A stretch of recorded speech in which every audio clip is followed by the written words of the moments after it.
the slides afterwards as well. Just bookmark that link. Good.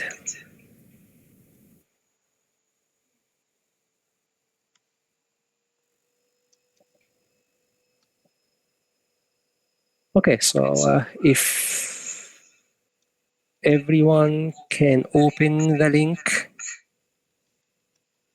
we can start these slides directly. Just confirm back to me, please. I cannot. I need to restart the Google in order for the system to accept it. So okay, I'll share the slides. Yeah. Yeah. Sorry about the inconvenience. No problem. You can just tell me whenever you're ready for the next slide. Sure.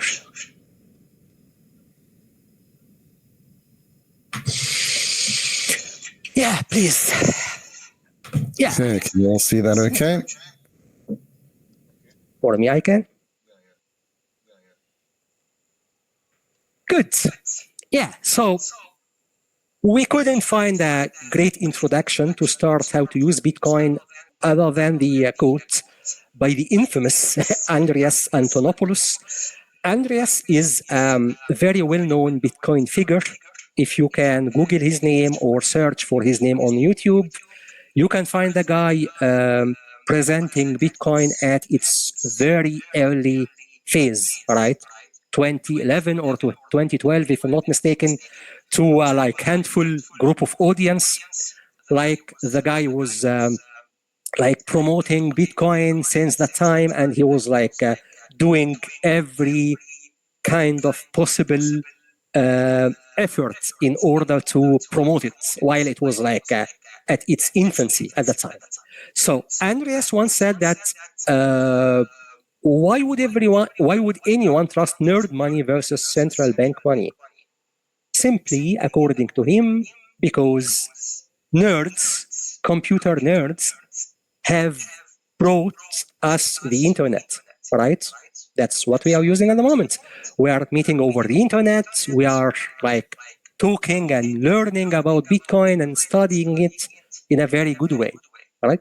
While, on the other hand, banks, specifically central banks, they have brought us the Great Depression, right? It goes without saying. So why would we trust the money created by nerds versus the money created by central banks?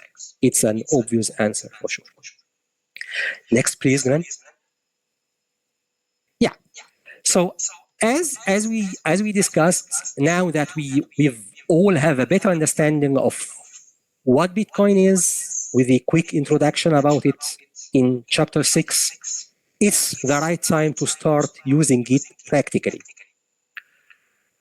Yeah, we are going to talk about the process of how to acquire Bitcoin, how to get hold on some Bitcoin, or definitely a fraction of Bitcoin, because one Bitcoin is very expensive at the moment.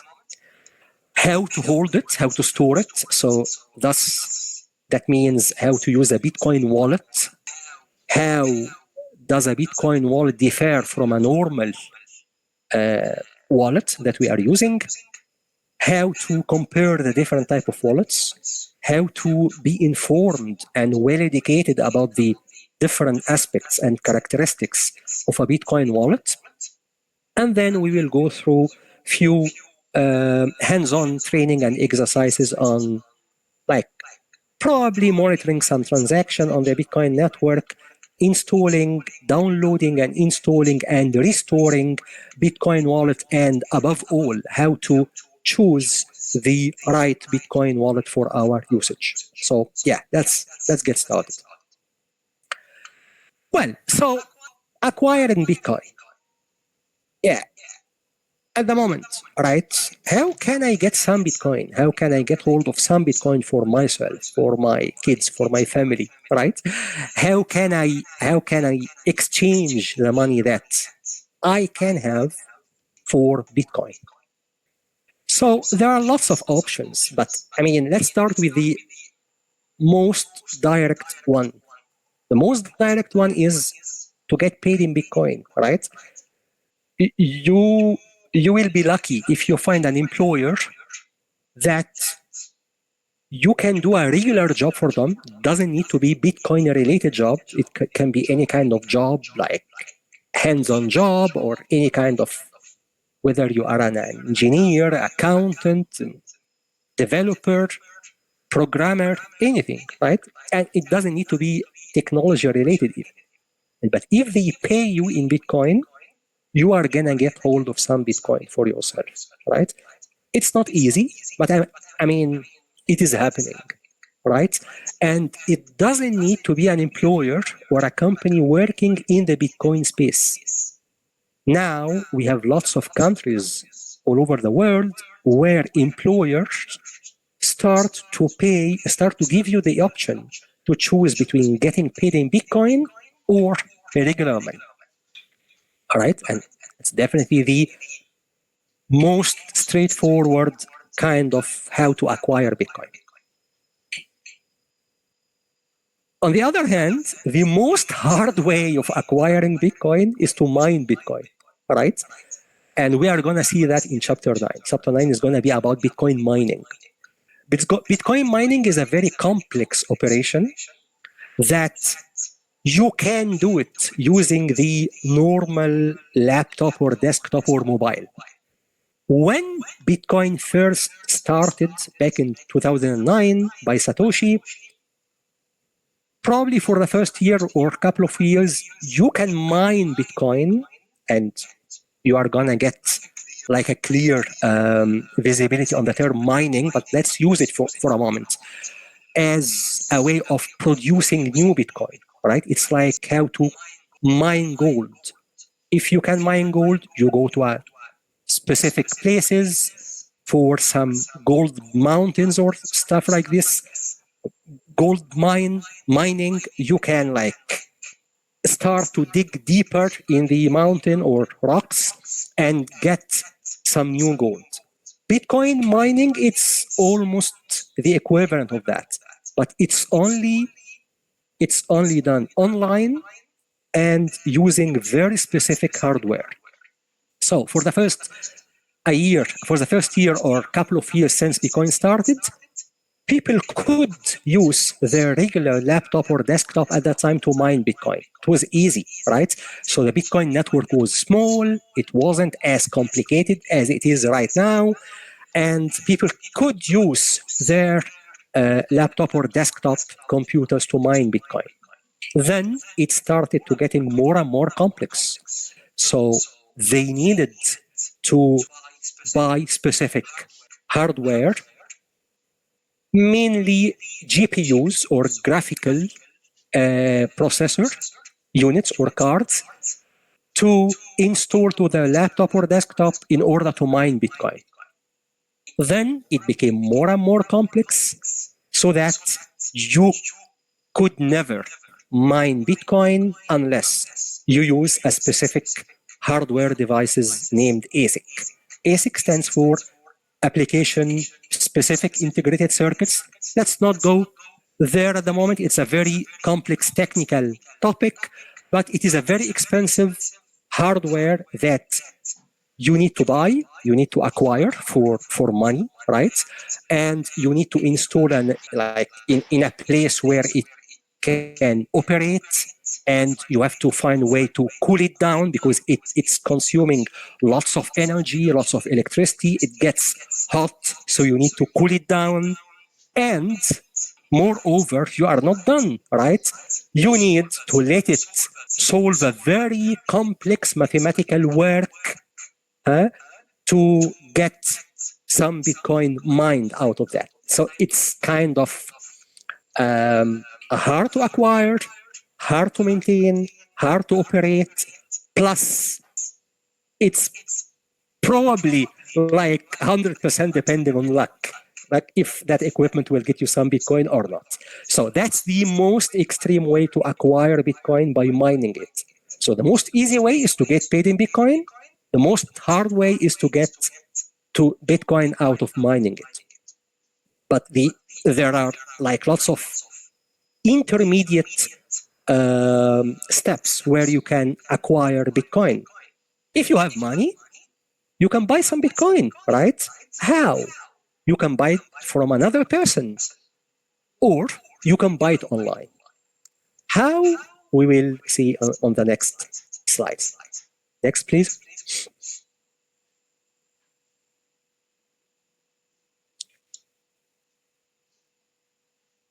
Glenn?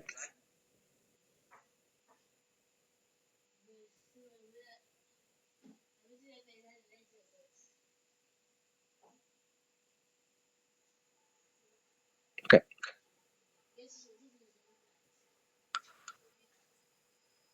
Fine. Okay. So the peer-to-peer model using the in-person way of acquiring Bitcoin, right? Simply, it's like a buy and sell model, right? Some buyer meets some seller in order to give them money to acquire something, right? It's all about meeting someone to buy something from them. So both parties need to agree on the exchange rate for that specific amount. One question that someone can ask, what determines the exchange rate of Bitcoin? So you can Google Bitcoin to USD, to US dollar, for instance, Bitcoin to euro, Bitcoin to sterling pound, Bitcoin to any kind of currency out there. And you will get an online real-time exchange rate for Bitcoin. But keep in mind that when you are meeting someone to buy Bitcoin from them directly and in person, in a very convenient way, they can get a premium out of that.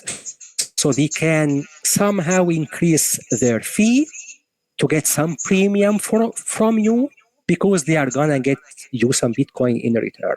So don't expect the seller will give you the same exact online exchange rate that you can find online.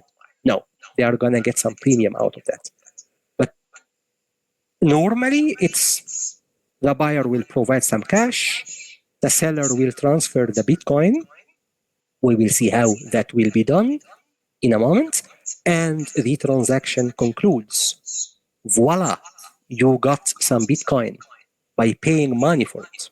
All right, so that's the peer-to-peer in-person version of acquiring Bitcoin. Next, please. Good. So while it's very easy and very convenient to do that peer-to-peer exchange in person by meeting the person, the seller, and you as a buyer, you talk to them directly, face to face, you agree on the exchange rate, you give them the money, they give you the Bitcoin to your Bitcoin wallet.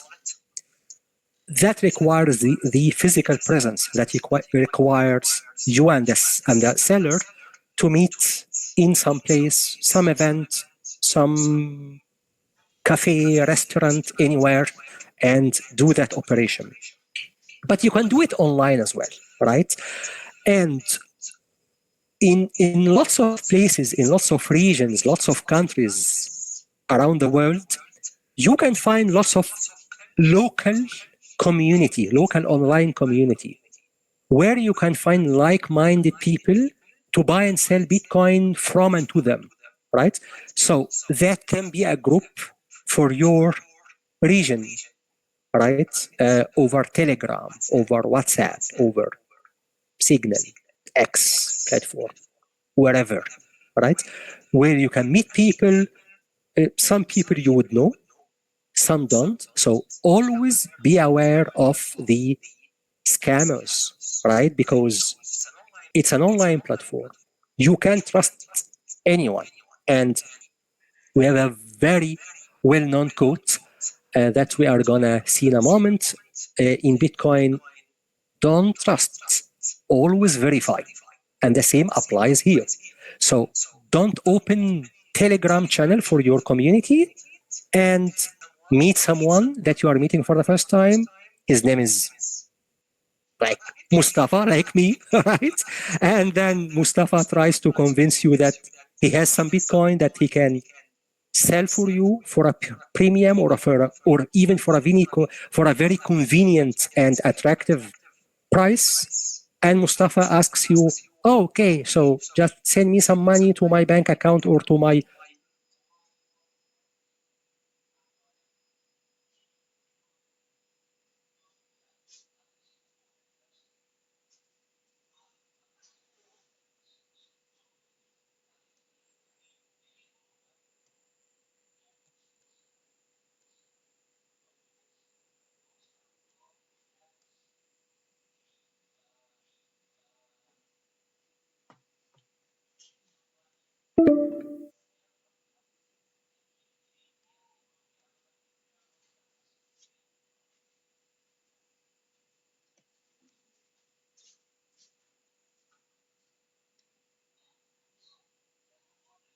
Always meet someone in person, and you can't always find a good, repeatable community online platform to meet some like-minded people like you, trusted people like you, to exchange money for Bitcoin from them. So some platform, some online platform have found a solution for this. So they established a platform, a peer-to-peer Bitcoin platform, and they are using what we call escrow. So here is how escrow works, and I'm gonna use.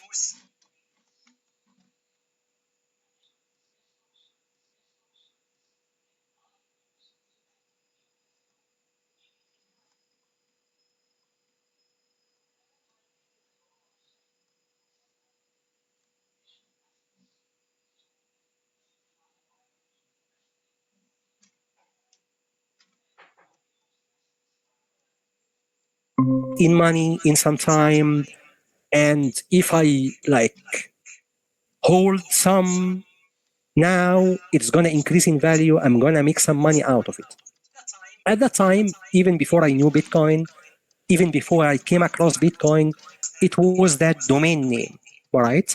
So domain name like youtube.com, like google.com, like cnn.com, right? So those are all domain names.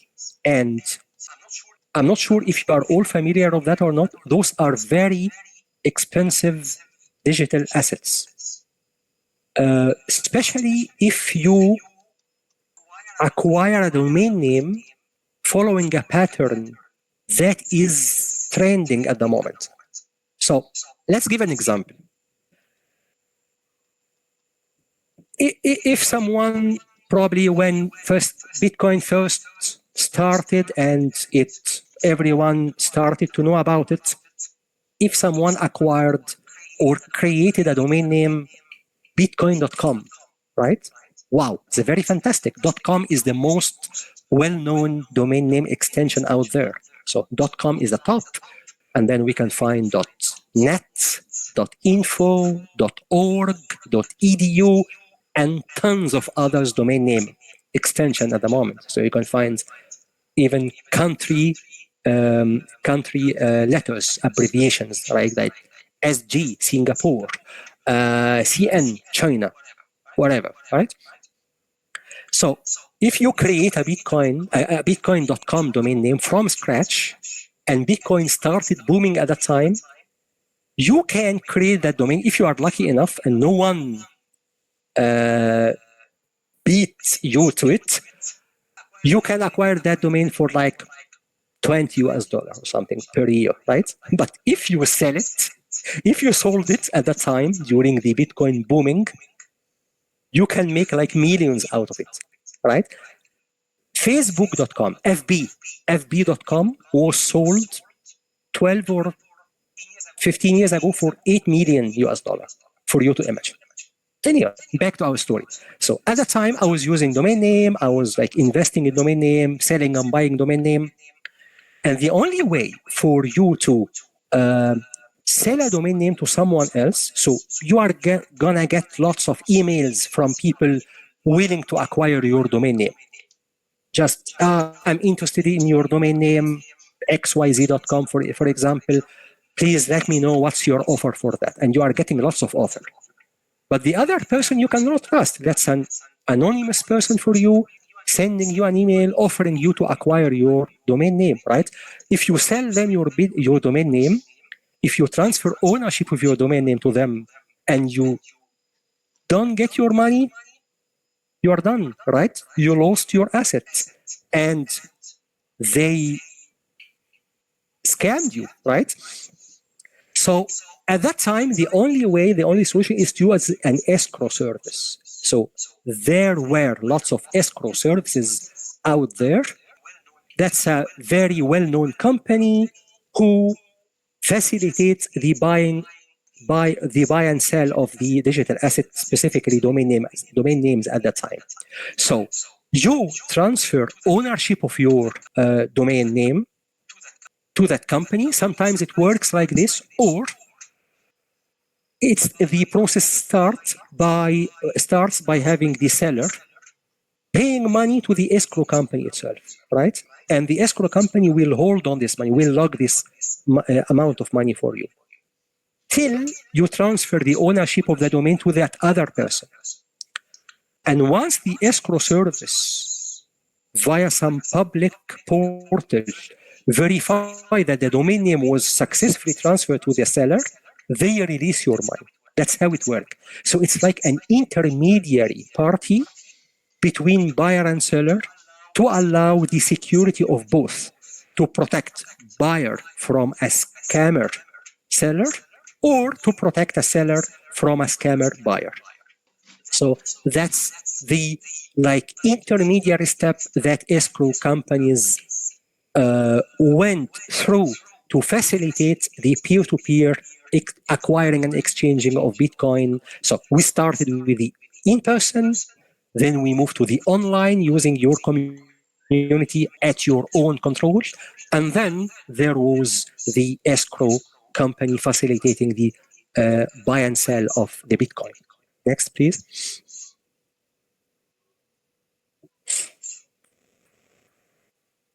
From the escrow service or from the escrow company, the central exchange idea or concept was born, right? So the central exchange is like an escrow company, but it's more specific. It's more focused to Bitcoin, right? I won't talk about the other cryptocurrencies, but we are now focusing on Bitcoin. So let's say they are focusing only on Bitcoin. So a central exchange is a company, is an organization with a website, with an online website, where they can, it's like the stock market, where you can find all kind of active book for Bitcoin, right? Against US dollar, against euro, against any currency.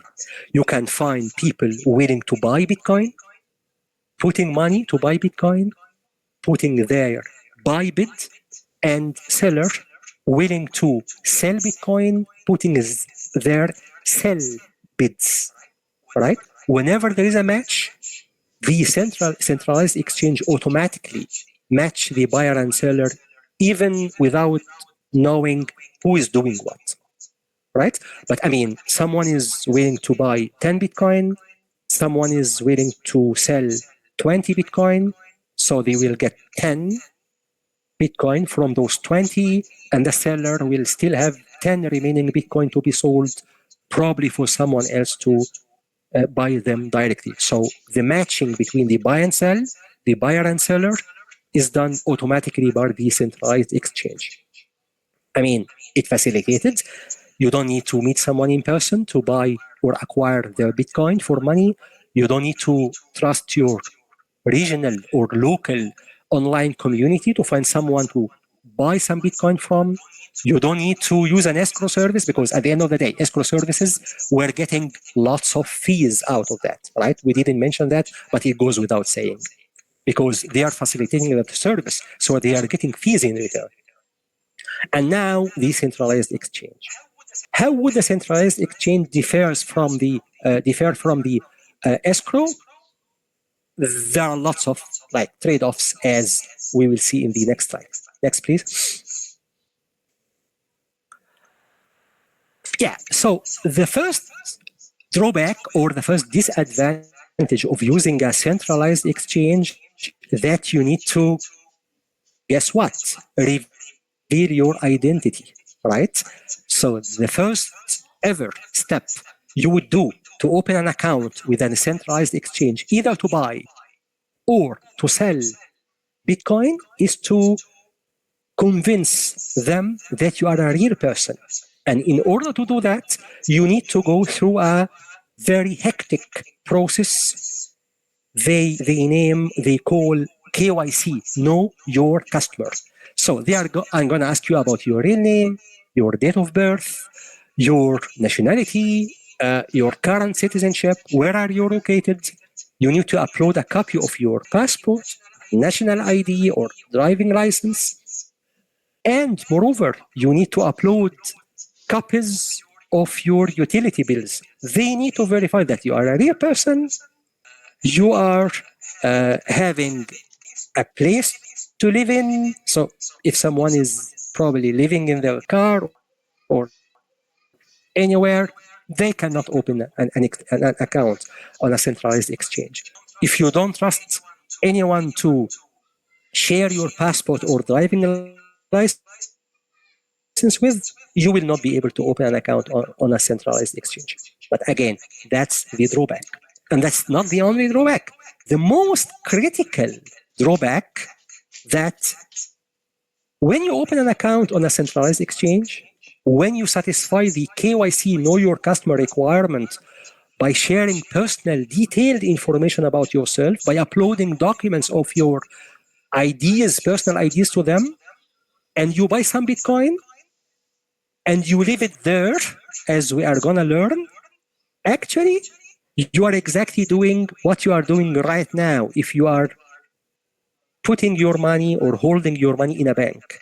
You are not in control of that Bitcoin, right? The centralized exchange could decide, okay, let's freeze your account. Let's verify your account. Let's re-verify your account. No, you are not a trusted person. You are not a liable or legal person. Anything could happen to your Bitcoin, to your hard money, right? Anything can happen to you. And moreover, the exchange can be hacked, as lots of exchanges that we learned about or we will learn about happening in the past. I mean, every year probably some centralized exchange suffered from a kind of hacking.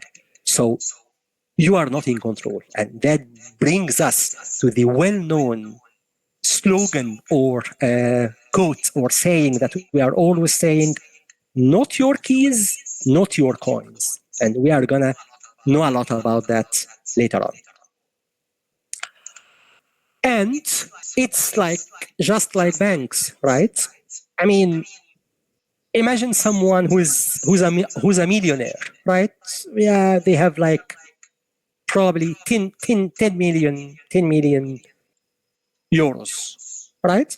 And they go to a bank, they open an account, and the bank manager even personally is welcoming them because it's a very VIP customer. The bank gets the 10 million euros from that person and puts it in their account. Yes, in their account. Imagine the next morning, the next day, that person walks in that same bank branch, not another branch even, and told them, you know what? Yeah, I'm so sorry. I have to like put my money somewhere else or do a project or whatever it is, right? Please give me back those 10 million euros. What would be the bank answer in your imagination, right? What would be the bank answer? I wouldn't say 99%, 100%. They are never gonna get them back their money. It's the next morning, right? Why? Because that 10 million euros already went to lots of other people. Banks are lending people money. They are living out of that, right? banks promote and market that they are doing projects. They are serving communities. They are serving societies. They are building schools, factories, food plants. They are doing good for the farmers and agriculture.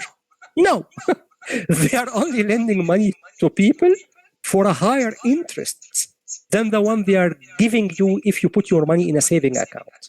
And because of that, if you put 10 million euros in your bank, it's gonna disappear in a few seconds because they are gonna lend that money out to other people. So at the time you walk in the bank and ask them for your money, you will not find any real money. The best they can do that, okay, we can give you 1 million now and like another 1 million in a week and another million in a month. But at the time you need to pay some penalty or some fee because we've opened a saving account for you and all that kind of nonsense. We all know it. Yeah, we don't have 10 millions, but I mean, we all know it. We all know how banks work and how banks operate, right? In the world of Bitcoin, exchanges and centralized exchanges are the same. Yes, there are some advantages for centralized exchanges. They, I would say, save you from going out of nowhere, meeting someone you don't know, or talking on the local and regional community to buy Bitcoin from someone you don't know, you don't trust. Yes, that they can do that for you, but they need to know everything about you. They need to have your very sensitive personal details and documents, and they can control your Bitcoin unless, that's the most important part, you buy Bitcoin on the exchange and you get your Bitcoin to your Bitcoin self-custodial wallet directly. That's what we are going to see in a moment in the Bitcoin wallet. So that's the trick. That's our trick. To get Bitcoin from a centralized exchange, but to get that Bitcoin outside the exchange immediately. The moment you buy it, the moment we transfer that Bitcoin out of the exchange. That's the key. That's the trick. Yeah, but only a small difference because we've talked a lots of bad stuff about banks and stuff like this. The only difference that would be in the benefit of banks, of centralized exchanges, other than banks, that they cannot print Bitcoin out of thin air. Remember why? Because you need to mine Bitcoin. And mining is very hard. So you cannot print Bitcoin. But central banks in top countries, in first world countries, they can print money out of thin air. Even anywhere, not only the first world countries. Yeah, so that's almost the different ways of how to acquire Bitcoin. So either you work for it, or you acquire it in person, online escrow, online centralized exchanges. What you do next? That's the Bitcoin wallet. But before we go there, please let me know if you have any question or something that you need to share with me or with us.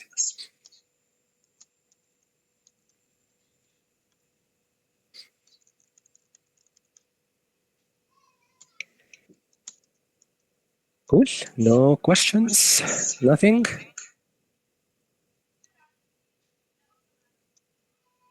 Cool. I will take that silence as a sign to go and continue. Good.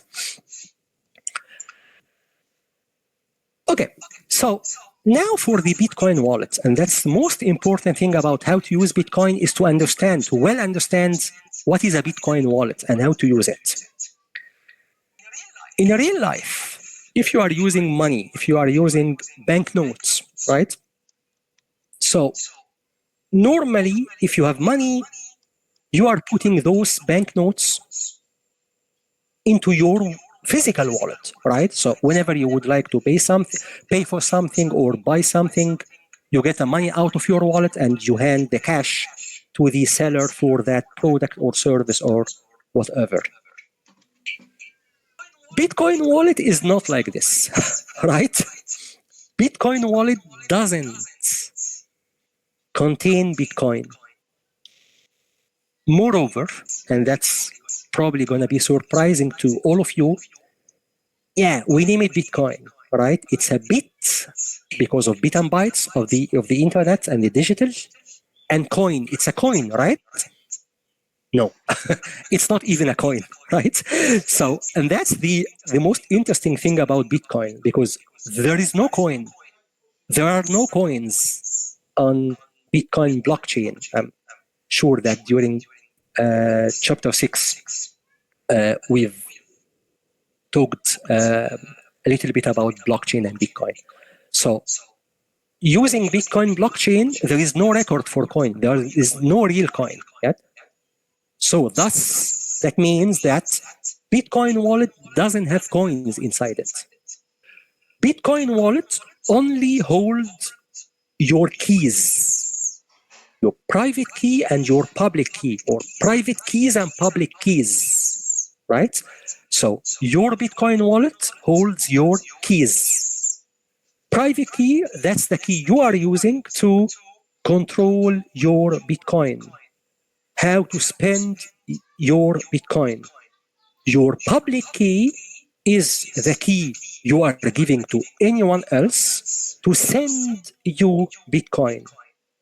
And for everyone looking at the Bitcoin blockchain to know that that public key has that associated amount of Bitcoin. Again, there is no coin on the blockchain. There is no coin in the Bitcoin wallet. In the Bitcoin wallet, there is only a pair of keys, private key and public key. Let's dig deeper and see.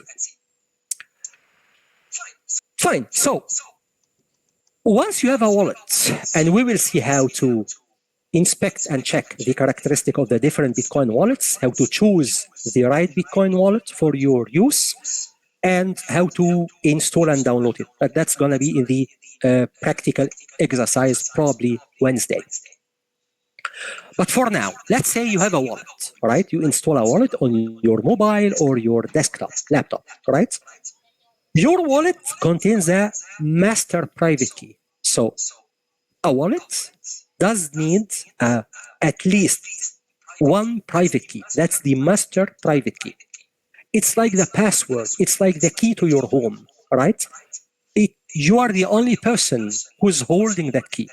You cannot give your private key to anyone. You cannot, right? But imagine that from that private key, you can create a public key. So from the private, you can create public key. That public key, you can share with anyone. You can even share it online. I can like give you a list of public key from the internet, right? It's very well known, right? Everyone knows the public keys because those are the ones that you can follow the balance of the Bitcoin amount in a specific public key. The thing is that you cannot tell that that public key belongs to X person or that public key belongs to Y person, because public key are huge alphanumeric characters, as we will see Wednesday. You cannot tell. There is no label. It's not like an email. Email, you can you can see that this email is, let's say, Mustafa1234@gmail.com.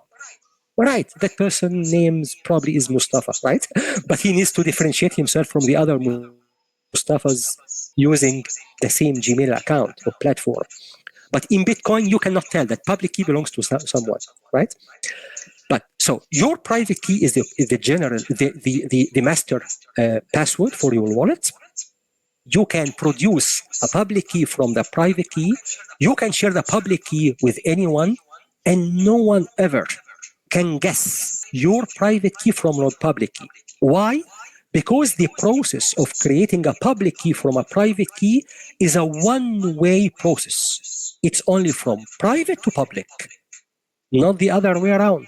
You can never, ever, ever guess a private key out of a public key, right? Yeah. So wallet, it contains private key and public key, at least one private key and one public key, but it can include tons of private and public keys.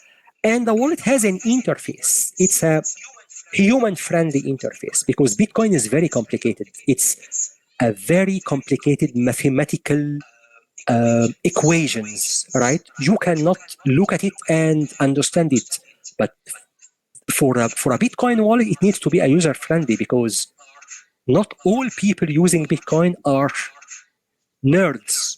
Yes, nerds created Bitcoin for us, but we are not all nerds, right? So we need to understand. So the Bitcoin wallet will expose an interface to you where you can retrieve your balance, know who sent you what amount of Bitcoin, you can send money out of it, and lots of different activities as we are gonna see. Next, please.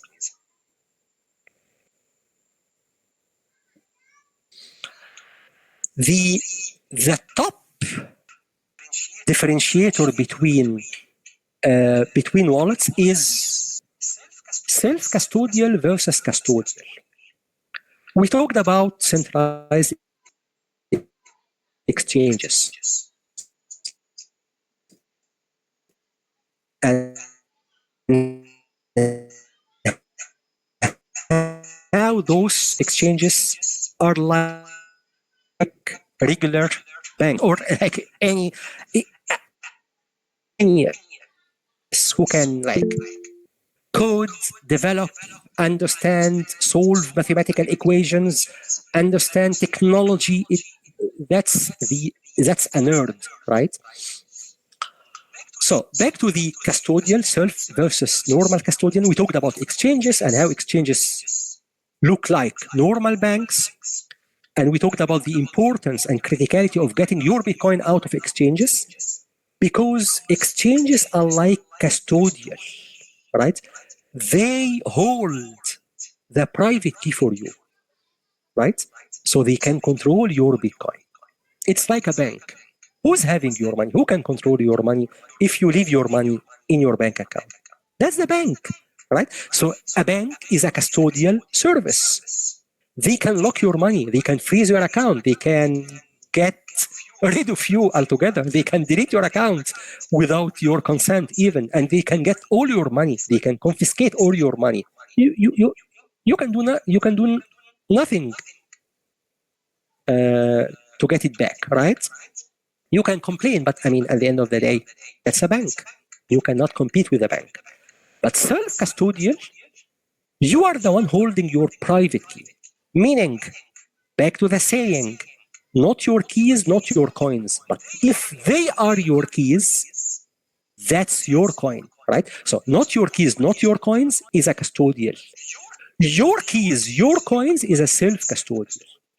And definitely, it goes without saying, as you may now can expect, self-custodial is the type of wallet we all need to have.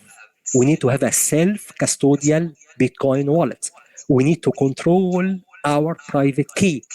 That's our key. That's our coin, right? Next, please.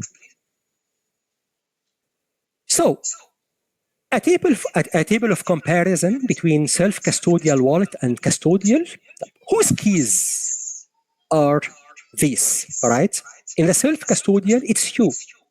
It's your keys, right? So the benefit that you have complete control over your Bitcoin.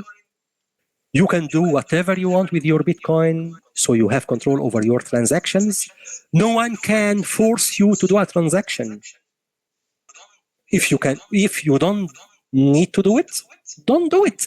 No one can force you to get Bitcoin out of your wallet because you are the only one who's holding the key for that Bitcoin. Remember, you are holding the key. Consequently, no one can freeze your account, right? No one can. Okay, imagine you have some money in your bank and you would like to send some money to another country for your friend or family member in another country. Can you imagine the kind of approval you need to do?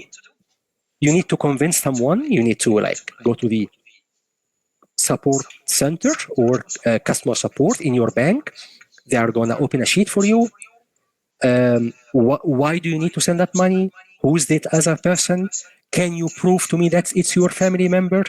Why you need to transfer that money out of your country? Right? We've all gone through similar situations.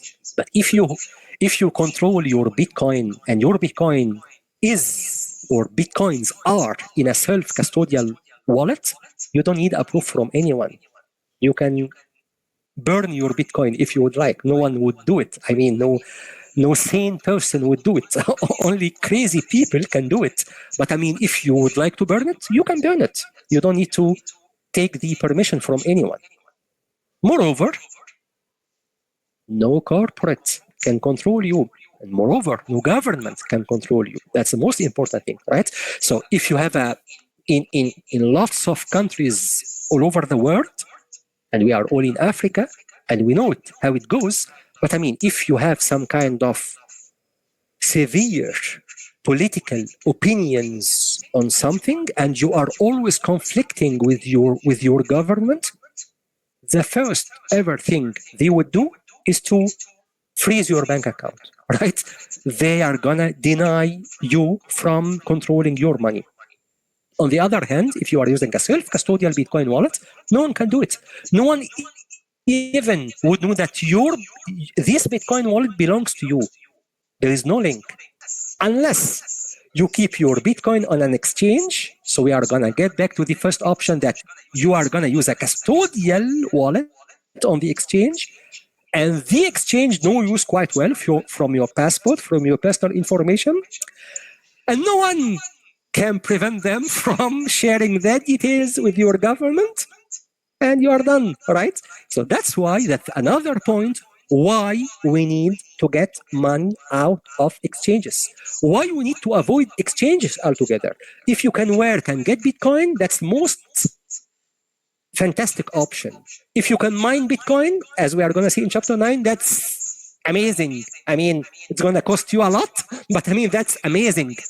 If you can get Bitcoin from someone, fine, without exposing your identity. But I mean, yeah, that's it. So self-custodial, no corporate, no government control, no confiscation, no one can confiscate your Bitcoin. It's like keeping your money under your bed mattress, right? No one can know about it unless you invite some stranger to clean your house or something like this, and they find it. But I mean, I'm exaggerating, but I mean, it's like this. That's your money, right? You are putting it in wherever you want. Are there any risks with self-custodial? Definitely there are, right? You are the only person who knows the private key or password for that wallet. So if you forget that password, if you wrote it down on a piece of paper and you forgot where you put that paper, good luck. Your Bitcoin is lost. You can call the customer support for that Bitcoin wallet. If it is like a well-known wallet or something, they have a customer support, but they can just help you with upgrading the wallet, downgrading it. If you are probably having Bitcoin wallet on Apple or iPhone and transferring it to an Android device, they can help you retrieving the source code to download the wallet, but they can do nothing about your Bitcoin. Why? Because it's a self-custodial. You are the only one knowing your password. They don't know it. It's not saved. It's not like the email. If I forgot my email password, I can talk to the email company support and ask them, you know what, I forgot my email password, and please send me a link to retrieve or change my password on my mobile number. Okay, they are going to help me. But for a self-custodial wallet, no one can do anything about you. So I wouldn't say it's a drawback, but that's the catch. That's the trick that you always need to be aware of. Your password, your private key, it's your responsibility. So full responsibility is on the user. On the other hand, custodial, who's owning the key? The wallet provider, third-party provider. Yeah, if you lost your key or forgot your password, they are gonna recover it for you. Yeah, they have the well-established customer support. They can handle your calls or emails in few seconds, and they can get you back to your wallet. But remember, they are controlling your money, not your keys, not your coin. So they can freeze your account. They can confiscate all you have. They can share anything they can share with the government, with the corporate. Anyway, and moreover, you are always online. Your funds are always connected to the internet. So you are exposing yourself to the numerous scamming attempts on those custodial wallet provider or exchanges, because at the end of the day, a custodial wallet is like an exchange, right? You are giving control of your password and private key to someone else. So they are always online. They are always vulnerable to security attacks. Next, please.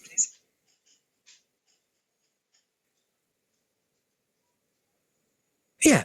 So as we said, self-custodial, sometimes it's called non-custodial. So non-custodial, no one controls your keys. It's only you.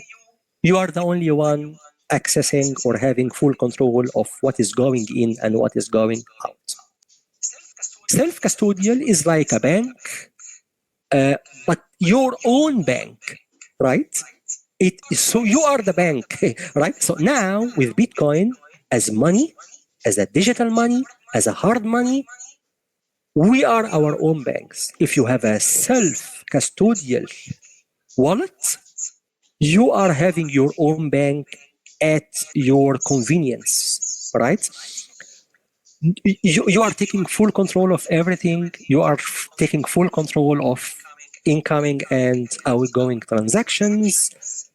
No one can confiscate and get hold of your Bitcoin. And it gives you peace of mind, right? Yeah, my Bitcoin, my hard-earned money is under my control. No one can control it. So it gives you a peace of mind. I mean, again, remember, you need to always remember your password, right? Because if you lose your password, no one will help you to recover it. Next, please. Sure. Dan, please go on. So, in case for other students, in case you have any question, do have to put in the chat box, so we can know, because time is already running out, so we can end today's one. If you have any question, just put in the chat box. So while Proud Bitcoiner concludes the class. Thank you, brother. You're doing a good job, brother. Thank you. Thanks, Dan. Okay, so back to the Bitcoin wallet. It's very important to explore the kind of Bitcoin wallet that you need. So we've talked about the most important factor. It's a self-custodial. So we all not need, not should. It's must. We all must have self-custodial wallets. That's the number one differentiator. But what else? I mean, is the only difference between Bitcoin wallet is self-custodial versus custodial, or non-custodial versus custodial, or there are lots of other differences? That's what we are going to see in a moment. Next, please.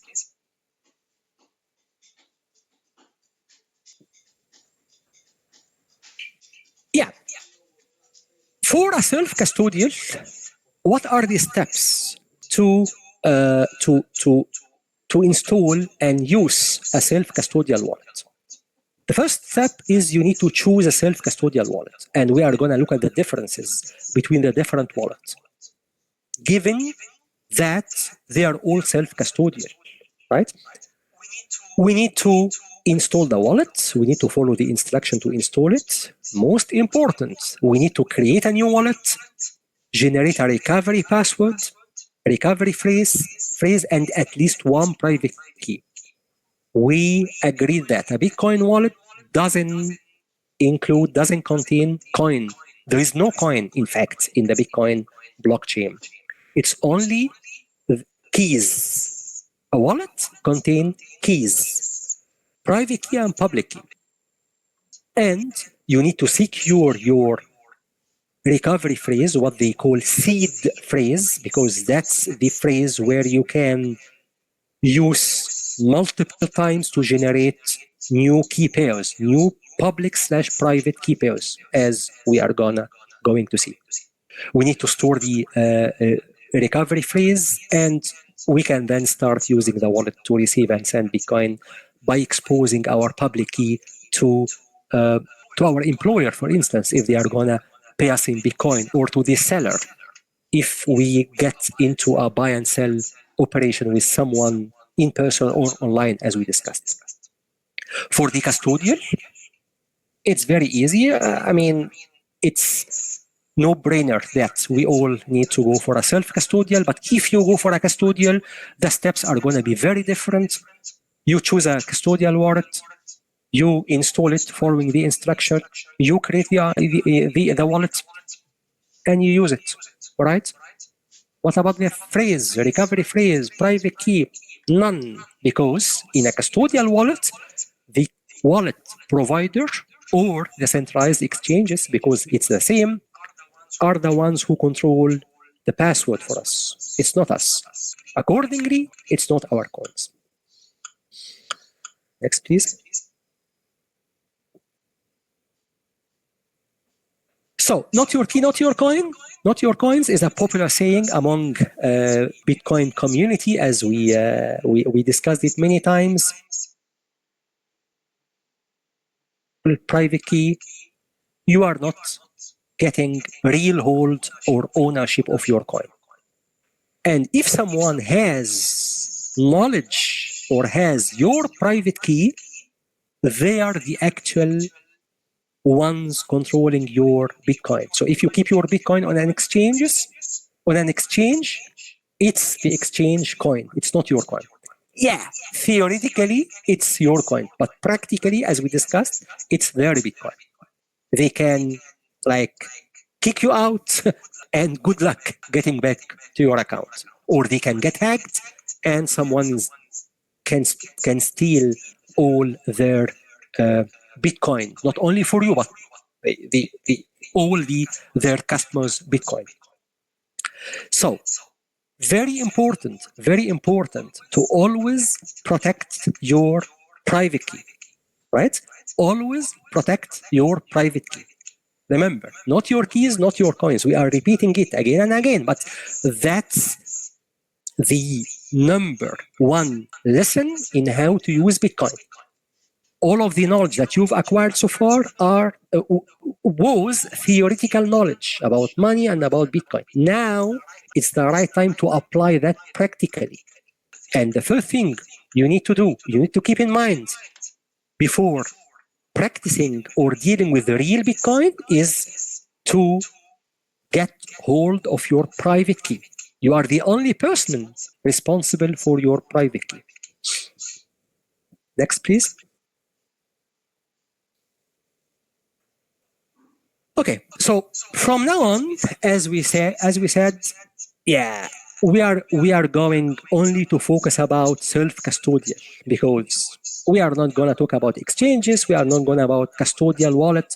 It's only self-custodial wallet, because that's the most important part, right? Yeah, and don't worry about making mistakes. So yeah, let's make mistake on a small scale first, but then let's expand on that. When you have a PayPal account wallet with an idea of how, I'm so sorry, let me get that again. when you have a PayPal account wallet with an idea of having an online wallet, is it a private account or a public account?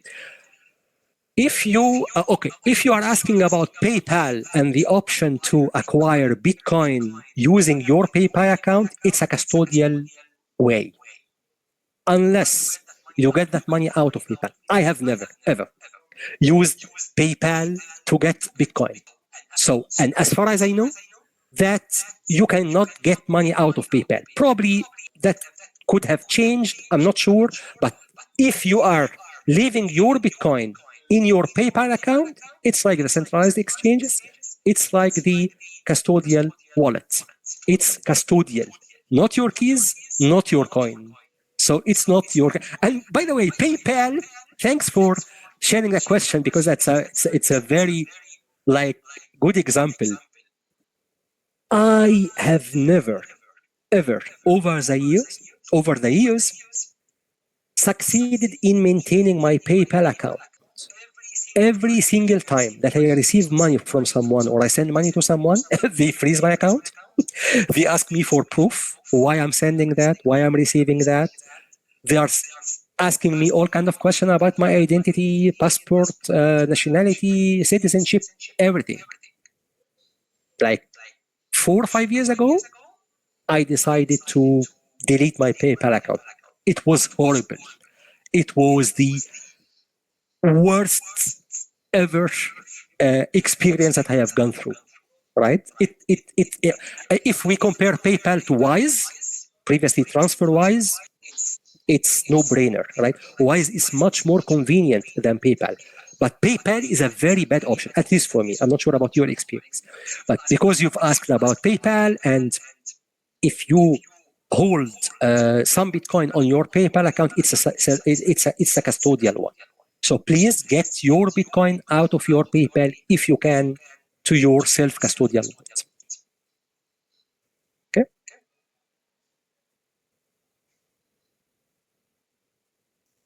You're welcome. Good. Yeah, now let's look at the different aspects of the Bitcoin wallet, other than the custodial versus self-custodial. We have lots of Bitcoin wallet options. So, if the Bitcoin wallet is on your mobile phone, it's called mobile wallet. If it is on your computer, desktop, laptop, personal computer, server, whatsoever, it's a desktop wallet, right? If you but actually your Bitcoin, it doesn't exist. It only exists on the Bitcoin blockchain because it's a proper private/public key. Option is a hardware wallet. It's a device, like a USB device, USB stick, where you can plug in to your laptop and do some kind of steps to transfer your Bitcoin on the hardware wallet. Again, I'm just exaggerating by saying transfer Bitcoin to your hardware wallet because, as we agreed, there is no coin. You are just transferring the private and public keys to your hardware wallet, or allowing the hardware wallet to hold your private key. It's kind of strange, but I mean, let's keep it in our mind like this. There is no coin whatsoever, right? It's only public and private key and transfer of ownership of Bitcoin, as we are going to see Wednesday when we talk about the Bitcoin transactions. So mobile, desktop, online, paper, and hardware. Those are the 5 types of Bitcoin wallets. Next, please.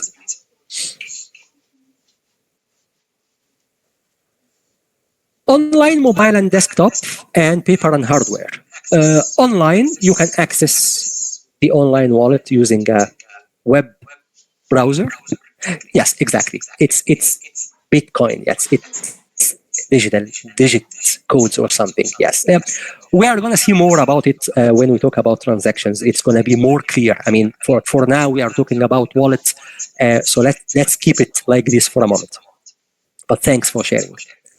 The advantage of online, again, I mean, as long as you have internet, you can access your online wallet. You can access it from your mobile browser, or your desktop or laptop browser. Disadvantage, online.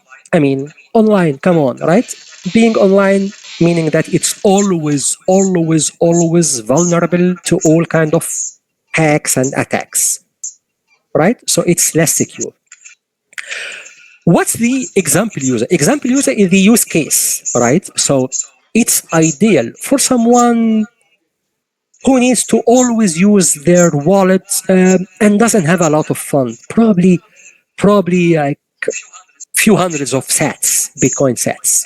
If we know the sats is the smallest Bitcoin unit, right? It's 1/100 million of a Bitcoin. But if you have a few hundred sats, it's probably gonna be like less than $10 or something. Yes, you can use an online wallet. Even if it gets hacked, you are not gonna lose a huge amount. Yeah, it's only a few bucks, right? Mobile, it's installed on a mobile device. It's very convenient. You can access it from your mobile as long as you are having online connectivity or internet connectivity. Yeah, if your device is lost or stolen, God forbid, probably are going to use it unless you can recover it from another mobile and directly transfer the fund out of it, right? Before even the guy who steals your mobile get hold of it. It's very convenient for people or for someone who needs to make transaction on the go, and again, not having lots of funds to store. It's not even wise to hold like $1,000 or few thousand on your mobile. It's not a good idea. Desktop, mobile, it's on your desktop computer or laptop or server or whatever the platform, like Mac laptop, Mac OS or Microsoft Windows or like Linux or whatsoever. It can be hacked if your laptop gets infected by a virus or a Trojan or malware or something. It's good. It's a good use case for someone who wants to store large amount of money and feeling, oh yeah, I'm using my laptop, I'm using my desktop. It's not like my mobile phone, so I can save few $1,000 on that wallet. Again, not ideal, but it can work in that case. Next, please. Hardware, that's the very secure option because you can use it offline. You don't need to be online. You don't need to have an internet connectivity. It's a physical device, as we said. It's like a USB stick or something. If your device is lost, yes, it can be very hard to recover. But I mean, some hardware wallets allow the option to recover if your device is lost, and you can quickly access the keys on another device, another hardware wallet, and get the fund out of it. But I mean, at the end of the day, you need to be very cautious about your hardware wallet. You need to save it in a very secure place. And that's ideal for a very large amount of Bitcoin. I always wonder, I'm always asking myself, El Salvador, for instance, it's a country, right? So, and they are buying one Bitcoin every day, like since a couple of years now. They have like around 6,000 Bitcoin, if I'm not mistaken. I always wonder where they store that. Is it a physical device, physical hardware wallet? Probably. Yeah, I know. It's another type of wallet. It's not the normal individual wallet. It's something called multi-signature and stuff like this. But at the end of the day, it could be a hardware wallet put in a safe or different safes and stuff like this. But I mean, it is what it is. Paper is very secure as well because it's not online. It doesn't have an interface. You can only check the balance on the public Bitcoin blockchain portal, as we are going to see when we talk about transactions. But I mean, it's very secure. It's always online. It's always offline. I'm sorry. But again, if you lose that piece of paper, good luck. No other way around. And that's again very convenient for someone holding a very, very large amount of Bitcoin. So if you are holding lots of Bitcoin, I mean, if you lose them, you are going to be really hurt. Use a hardware or paper wallet. If it's a small amount, very small amount, use an online wallet. If it's somewhere in the middle, use a mobile or hardware wallet. Yep. Next, please.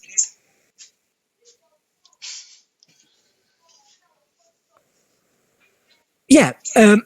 In that slide, we say that the state of the wallet is not definitive. I mean, you can have a mobile wallet, but I mean, you can recover or open that wallet from your desktop. So the type of wallet now is going to change from a mobile to desktop. So again, I mean, at the end of the day, you can have a paper wallet where you come up with the private key, you choose your private key and you get the public key, and you can recover that paper wallet from an online wallet, let's say. So yeah, it's the types of wallet is can change. It varies according to the platform you are using it.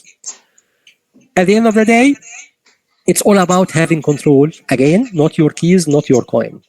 Whatever type of Bitcoin you are using doesn't matter. You need to get hold of your private key and don't share that with anyone.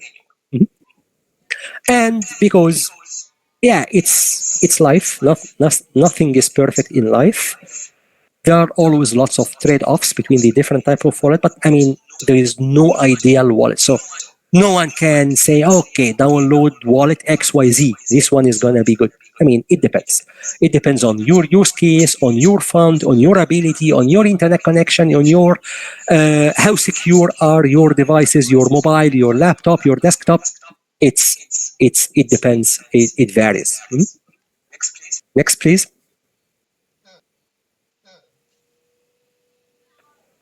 So, generally speaking, when choosing a wallet, just make sure you choose those characteristics. The wallet need to have a very strong security, like two-factor authentication. Two-factor authentication, if someone doesn't know the term, it's how to use multiple stages to get access to your account. You know, so like if you get access to your email by only entering a username and password, that's a one-factor authentication. But if you get access to your email by entering a username and password, and then the email provider will send you will send you a 6 digits or what they call OTP, one-time password on your mobile phone that you need to enter after your password, that's a two-factor authentication. So it's multi-stage or multi-factor authentication. So you need to choose a wallet that is very secure, not a very basic secure wallet. No, it must be a very good and secure wallet. You need to be anonymous always. I mean, we talked about centralized exchanges and the drawbacks of sharing your identity with the with your centralized exchange. So at the end of the day, you need to remain anonymous. You need to have something that is having a very nice and fancy interface, user interface, because you need to be able to use it, right? And you need it need to be user friendly, especially if you are new to Bitcoin. Compatibility, you need to have something matching your device. If you are using a mobile wallet and you are having an Android device and you install the Apple version, again, I'm exaggerating. The Android will not allow you to install the Apple version. But if you are using the Apple version on an Android, it's not going to work, right? So yeah, you need to select the right compatibility for your wallet. Next, please. Daniel, please. Sure. Yeah.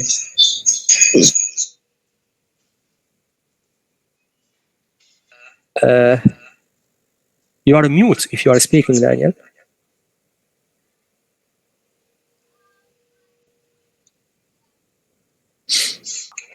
Okay.